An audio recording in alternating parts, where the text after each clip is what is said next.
Right நேயர்களுக்கு அன்பார்ந்த வணக்கம். இன்னைக்கு எந்த மூவி பத்தி ரிவ்யூ பார்க்க போறோம் அப்படின்னு பாத்தீங்கன்னா, இங்கு மிருகங்கள் வாழும் இடம் அப்படின்ற திரைப்படத்தை பத்தி தான் பார்க்க போறோம். இந்த படத்தோட ஒன்லைன் ஸ்டோரி என்ன அப்படின்னு பாத்தீங்கன்னா, ஒரு 4-5 பேர் வந்து ட்ரக் அடிக்ட்னால ஆபாசமா பொண்ணுங்க கூட பழகி ஆபாசமா வீடியோ எடுத்து அவங்கள ரேப் பண்ணி அவங்கள கொலையுமே பண்றாங்க. எதுக்காக இதெல்லாம் பண்றாங்க, இதுக்கான பின்னணி என்ன அப்படின்னு சொல்லிட்டு இந்த படத்தோட ஸ்டோரி வந்து சூப்பரா கொண்டு போயிருக்காங்க. அண்ட் முக்கியமா இந்த படத்துல ஸ்கிரீன் பிளே பாத்தீங்கன்னா அந்த அளவுக்கு விறுவிறுப்பா போகுது. கொஞ்ச நேரம் கூட நம்மளுக்கு போர் அடிக்கல, அந்த அளவுக்கு சூப்பரா எடுத்திருக்காங்க. இந்த படத்தோட டைரக்டர் சசிகுமார் அவர்கள். அண்ட் இந்த படத்துல யார் யாரெல்லாம் நடிச்சிருக்காங்க அப்படின்னு பாத்தீங்கன்னா, கதாநாயகனா நம்ம ஃபைன் ஜான் அவர்கள் நடிச்சிருக்காரு. அண்ட் இந்த படத்துக்கு அவர் தான் ப்ரொடியூசருமே கூட. அண்ட் மேலும் யார் யாரெல்லாம் நடிச்சிருக்காங்க அப்படின்னு பார்க்கும்போது, ஸ்ரீதேவி உன்னிகிருஷ்ணன், சேரன் ராஜ், கோலிசோடா சீதா, ரஞ்சன் அப்படின்னு சொல்லி நிறைய பேர் இந்த திரைப்படத்துல நடிச்சிருக்காங்க. முக்கியமான ஒரு விஷயம் என்ன அப்படின்னு கேட்டீங்கன்னா, இந்த படத்துக்கு மியூசிக் வந்து செம்ம பிளஸ்ஸா இருக்கு. எமோஷன்ஸ் எல்லாம் பாத்தீங்கன்னா அந்த அளவுக்கு செம்மையா கனெக்ட் ஆகுது. ஒரு கூஸ் பம்ப் சீன்ஸ் வரும்போது பேக்ரவுண்ட்ல நம்மளுக்கு மியூசிக்னால ஒரு படம் வந்து மிகப்பெரிய ஹிட் எல்லாம் ஆயிருக்கு. அந்த மாதிரி பாத்தீங்கன்னா மியூசிக் வந்து வேற லெவல்ல இருக்கு. அண்ட் இந்த படத்தோட மியூசிக் டைரக்டர் யார் அப்படின்னு பாத்தீங்கன்னா, வித்யாஸ்ரன் அப்படின்றவங்க வந்து மியூசிக் பண்ணிருக்காங்க. வேற லெவல்ல இருக்கு. அண்ட் இந்த படத்துல மிகப்பெரிய ஒரு பிளஸ் என்னன்னு கேட்டீங்கன்னா, சினிமோட்டோகிராஃபி. சந்திரன் சாமி அப்படின்றவர் தான் வந்து சினிமோட்டோகிராஃபி பண்ணிருக்காரு. சில ஆங்கிள்ஸ் எல்லாம் செம்மையா எடுத்திருக்காருங்க. ஃபாரஸ்ட்ல போகும்போது அவங்க டிராவல் பண்றாங்க, அதுக்கு பேக்கப்ல உள்ள கேமரா ஆங்கிள்ஸா இருக்கட்டும், சில சீன்ஸ் எல்லாம் பாத்தீங்கன்னா வீட்லயுமே பாத்தீங்கன்னா நல்ல ஒரு எமோஷன்ஸ் வந்து கொண்டு வரும்போது அந்த ஆங்கிளை காட்டும் போது பாத்தீங்கன்னா வேற லெவல்ல இருக்கு. அண்ட் இந்த படத்துல சில சீன்ஸ் எல்லாம் பாத்தீங்கன்னா ஃபாரஸ்ட்ல எடுத்திருக்காங்க. முக்கியமா ஸ்டண்ட் பத்தி சொல்லி ஆகணும். ஸ்டண்ட் டைரக்டர் இடி மின்னல் இளங்கோ அவர் பாத்தீங்கன்னா ரொம்பவே உழைப்ப போட்டிருக்காரு, ரொம்பவே கஷ்டப்பட்டிருக்காருன்னு தான் சொல்லணும். ஃபைன் ஜானுமே பாத்தீங்கன்னா வேற லெவல்ல வந்து ஃபைட் எல்லாம் பண்ணிருக்காரு இந்த படத்துல. ஐ மீன் கதாநாயகன் சொல்ல வரேன், வேற லெவல்ல சூப்பரா பண்ணிருக்காரு. அவர் வந்து நிறைய படங்கள் பண்ண மாதிரியே தெரியல. அவருக்கு ஆக்சுவலா இது முதல் படம் தான்.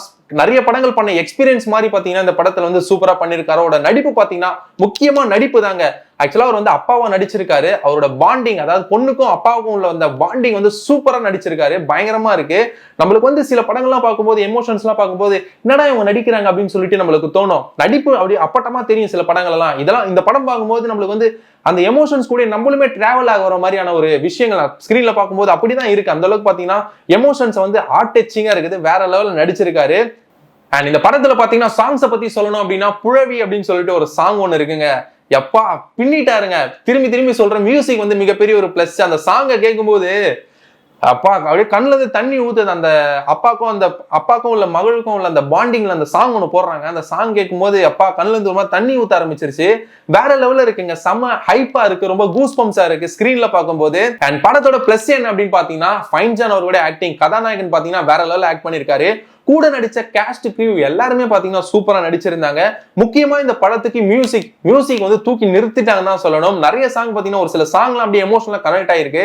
அண்ட் ஸ்டண்டா இருக்கட்டும், எடிட்டிங்கா இருக்கட்டும், சினிமோட்டோகிராஃபியா இருக்கட்டும், ஓவராலா கேமரா ஆங்கிள்ஸ்ல இருந்து எல்லாத்தையுமே பாத்தீங்கன்னா பின்னிட்டாங்க. காஸ்ட் கிரூ பாத்தீங்கன்னா வேற லெவல்ல ஒர்க் பண்ணிருக்காங்கன்னு தான் சொல்லணும் பேக்கப்ல. அண்ட் படத்துக்கு ஏதாவது நெகட்டிவ் இருக்காரா அப்படின்னு சொல்லிட்டு கேட்டீங்கன்னா, நெகட்டிவ்னா சத்தியமா சொல்றதுக்கு எனக்கு எதுவுமே தோணலங்க. படம் பாத்தீங்கன்னா எமோஷனலா ஃபுல்லாவே கனெக்ட் ஆகுறதுனால எனக்கு இது என்னடா நெகட்டிவ், இது என்னடா இப்படி பண்ணிருக்காங்க, அதனடா அப்படி பண்ணிருக்காங்க, குறைய கண்டுபிடிக்காத மாதிரி பாத்தீங்கன்னா படம் வந்து பிளஸ் மட்டுமே தான் இருக்குது. எந்த ஒரு விஷயமே பாத்தீங்கன்னா அப்பட்டமா தெரியல, இது ஏன் இப்படி மிஸ் பண்ணிருக்காங்க அப்படின்னு சொல்லிட்டு நெகட்டிவே கண்டுபிடிக்க முடியல. அந்த அளவுக்கு பாத்தீங்கன்னா நம்மளுக்கு எமோஷன், முக்கியமா சொல்ல போனா இந்த படத்துல வந்து எமோஷன் தாங்க. அப்பாவுக்கும் பொண்ணுக்குள்ள எமோஷன் வந்து சூப்பரா காமிச்சிருக்காங்க. நிறைய படங்கள் நம்ம பார்த்திருப்போம். அந்த படத்தை தவிர்த்து இந்த படம் பாத்தீங்கன்னா ஒரு புதுமுகமா பாத்தீங்கன்னா வேற லெவல்ல வந்திருக்கு. அண்ட் இந்த படம் எப்ப ரிலீஸ் ஆக போகுது அப்படின்னு பாத்தீங்கன்னா, வரும் ஏப்ரல் 26ஆம் தேதி உலகம் முழுவதும் ரிலீஸ் ஆகுது. கண்டிப்பா ஃபேமிலியோட போய் பாருங்க. தியேட்டர்ல பாக்குறதா மஸ்ட், போன்ல எல்லாம் பார்த்தா வேலைக்கு ஆகாது. எமோஷனலா நிறைய படங்கள் நம்ம பார்த்திருப்போம். அண்ட் இந்த படத்துல பாத்தீங்கன்னா நிறைய புது விஷயங்கள்லாம் சொல்லியிருக்காங்க. கண்டிப்பா போய் தியேட்டர்ல பாருங்க, மிஸ் பண்ணிடாதீங்க. அண்ட் இது போன்ற ஒரு இன்ட்ரெஸ்டிங் ரிவ்யூட உங்களை சந்திக்கிறேன். நம்ம சேனலை சப்ஸ்கிரைப் பண்ணலாம், மறக்காம சப்ஸ்கிரைப் பண்ணுங்க ஃபார் இன்ட்ரெஸ்டிங் வீடியோஸ்.